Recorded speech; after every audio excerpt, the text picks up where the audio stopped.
Assalamualaikum warahmatullahi wabarakatuh. Di sini saya bakal menjelaskan kembali mengenai routing, konfigurasi routing OSPF atau Open Shortest Path First. Nah, yang untuk konfigurasi dari routing OSPF ini sendiri, konfigurasinya itu konfigurasi intinya itu ada dua, yang pertama dan yang kedua ya. Jadi minimal itu ada dua konfigurasi. Yang pertama itu mengaktifkan OSPF-nya dengan mendaftarkan proses ID. Kemudian yang kedua kita mendaftarkan network dan areanya. Nah, jadi secara garis umum cukup dua ini yang kita daftarkan.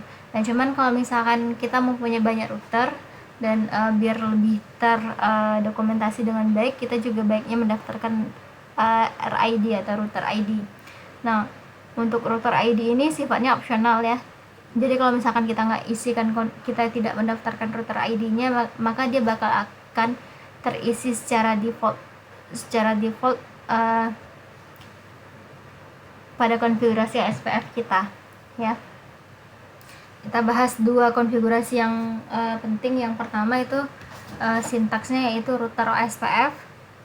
Router OSPF itu router OSPF yang dalam kurung ini kita isi ya nilainya.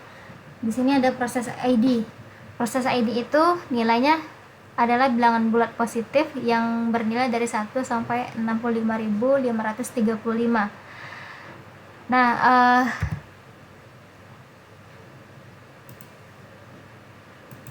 kemudian jadi kita bebas mengisi proses ID-nya berapa ya.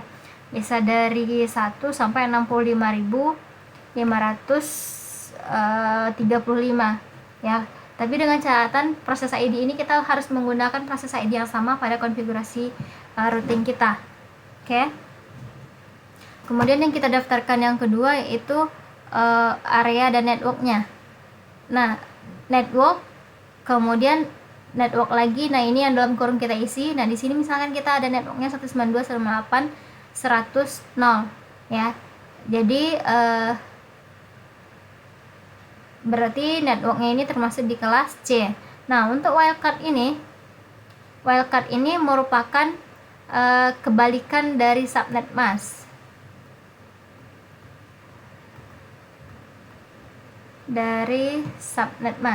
Ya.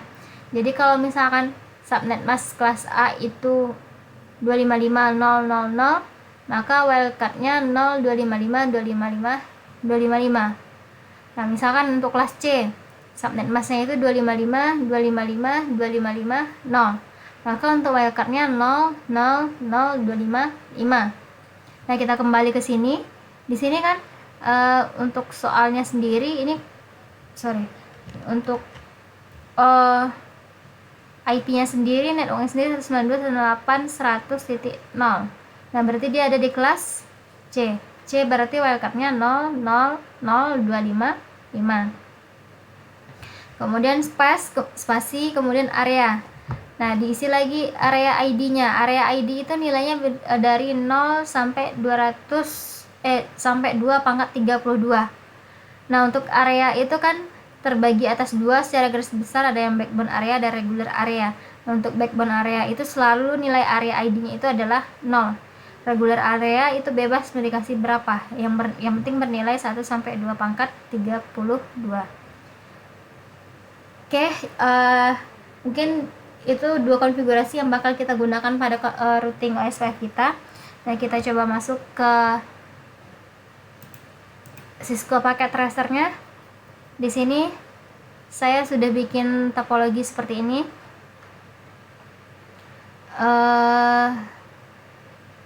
Yang mana untuk area kuning, yang warna kuning itu menggunakan area 0. Jadi ini backbone areanya. Dan untuk area IP dan sebagainya itu yang menentukan itu adalah admin jaringan ya. Jadi di sini saya sebagai admin jaringan, saya menentukan untuk penghubung router dengan router itu menggunakan area 0 ya. Saya kasih tanda dengan warna kuning. Kemudian ke bawahnya yang warna ungu ini saya kasih areanya 1 dengan IP yang udah ada di sini. Nah, kemudian yang ke kanannya juga sama, yang warna hijau saya kasih areanya area 2. Nah, untuk konfigurasinya sama, kita harus lewat kabel konsol ya. Nah, di sini untuk router ini saya kabel konsolnya ke PC bawahnya, router yang kanan ke PC kanan bawah juga. Nah, kita coba masuk ke yang kanan. Ini sebenarnya udah saya konfigurasi tadi, cuman karena soundnya mikrofonnya juga belum aktif, maka saya ulang jelaskan lagi. Untuk konfigurasinya sama seperti biasa, router enable, kemudian konfigurasi terminal. Nah, di sini sebelum kita masuk ke bahasan routingnya itu, kita harus ngasih dulu IP dari semua port yang ada. Jadi kalau misalkan di PC ini IP-nya interface port yang digunakan yang pertama gig 0/1 sama gig 0/0. Jadi kita harus ngasih IP-nya dulu. Kedua port tersebut, ini yang gig 0/1, ini gig 0/2. Kita daftarin IP-nya masing-masing. Ya, jangan lupa no shutdown untuk mengaktifkan portnya. Nah, kalau misalkan kita udah daftarkan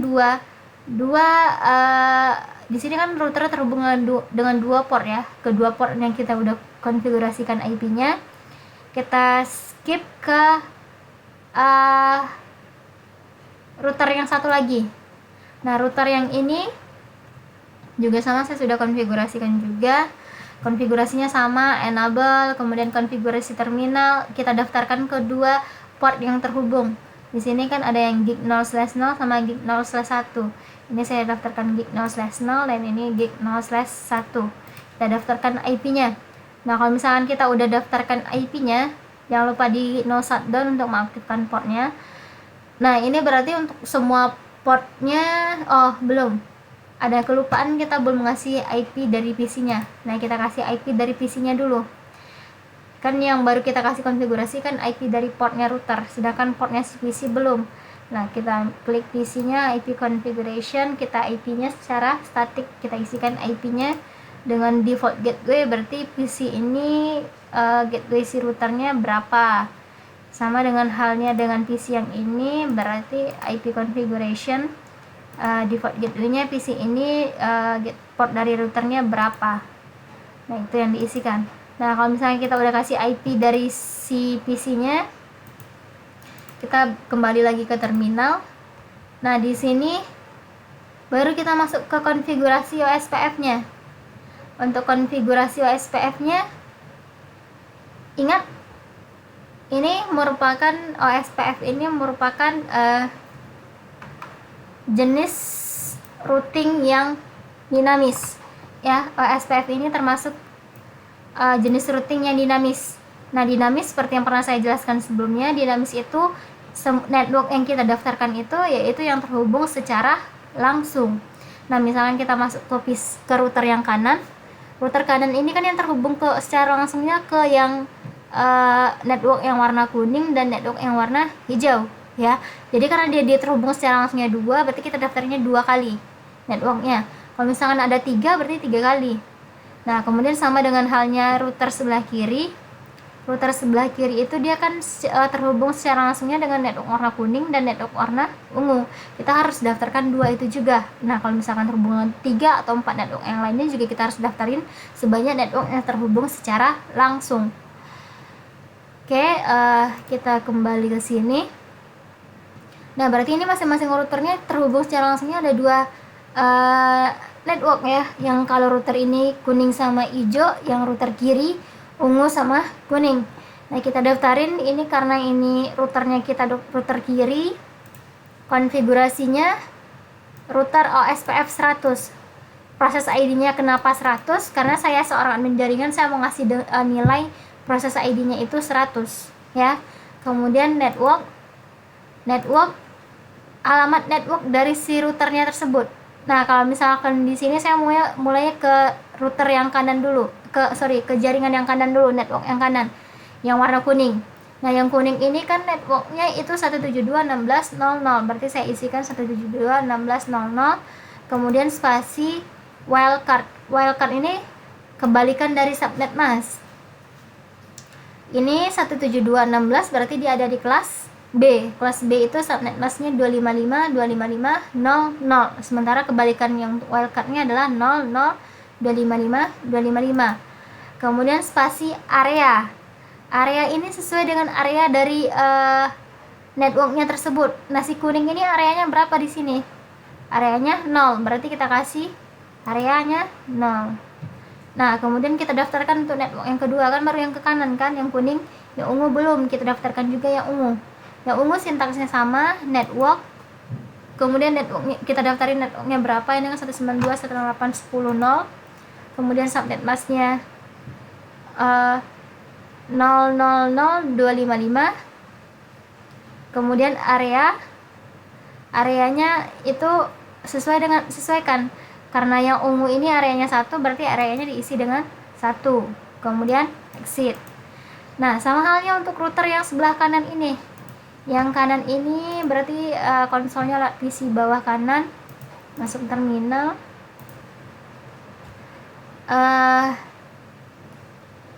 Konfigurasinya juga sama. Kita daftarin 2 kali networknya. Ya, 2 kali. Yang pertama kita daftarin dulu proses ID dari routernya. Proses ID-nya router OSPF, jangan lupa sama nilainya. Proses ID-nya tadi 100, berarti yang ini juga 100. Kemudian networknya, karena router ini terhubung langsungnya dengan kuning dan hijau, saya daftarkan dulu yang kuning 172.16.00. Kemudian wildcardnya kebalikan subnet mask dari kelas B, berarti 00, 255, 255 area. Karena ini si kuning berarti areanya 0. Kemudian yang ke bawah hijau, networknya 192.168.100.0. Kemudian subnet masknya kelas C berarti 255, 255, 255, 255, 0.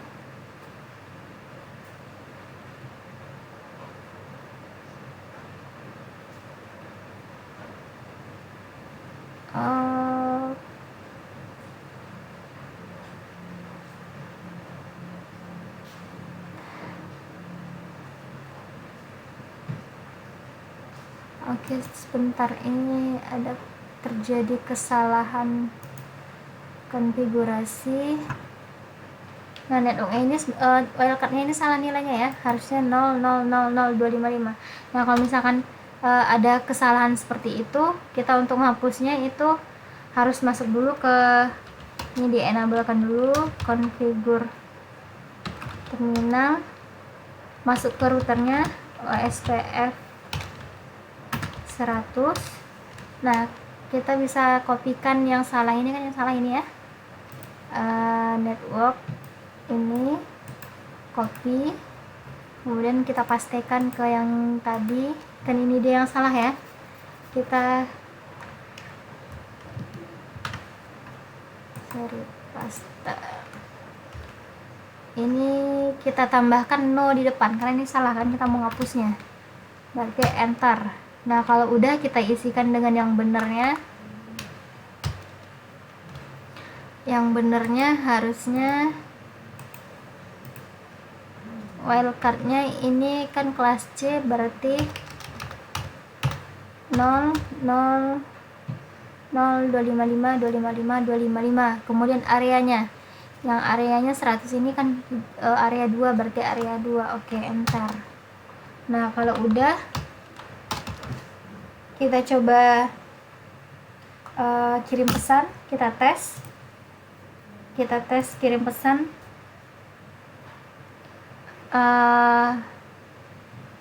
Tadi kan walaupun wildcardnya salah, itu bisa mengirimkan pesan,